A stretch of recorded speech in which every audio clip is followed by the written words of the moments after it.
Record Power also offer an axe jig, and all we need to do is just slide the jig onto the supporting arm. Notice the supporting arm is in the vertical position.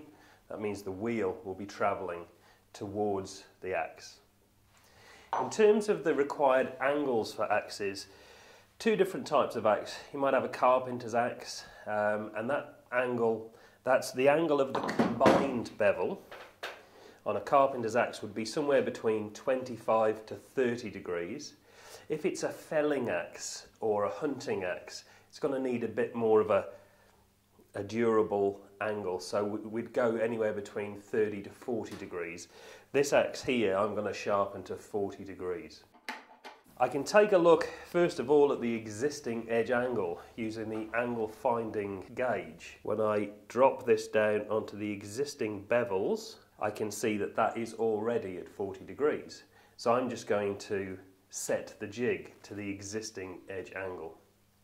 If I wanted to change the angle, so let's say it's 25 degrees and I want to increase it to 40, I can do that using the angle setting jig. So what we need to do is put the axe into the jig,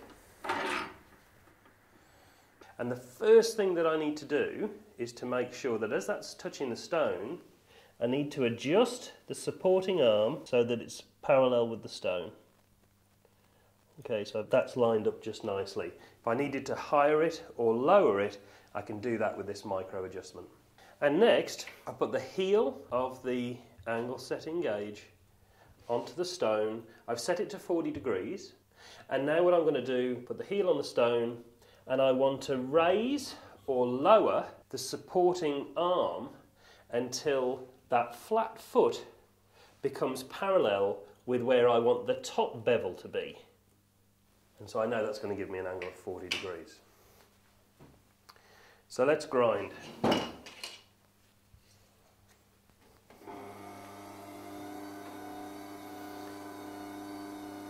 So all I'm going to do with my right hand is hold the handle of the axe. All I'm doing is I'm just keeping this axe pushed into the back of the jig. The wheel is coming towards it, and I will rotate the jig, rotate the axe, so I get an even and consistent grind across the shape of the profile of the blade.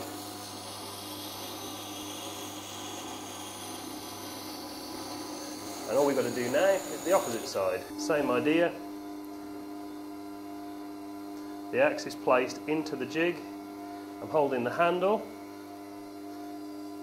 Slight downward pressure and a nice consistent sweep.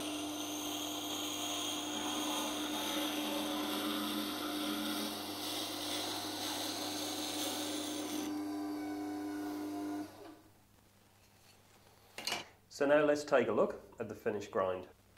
What we've now got are two consistent, even ground edge angles on both sides of the axe. Because we've used the angle setting jigs, we know that's 40 degrees.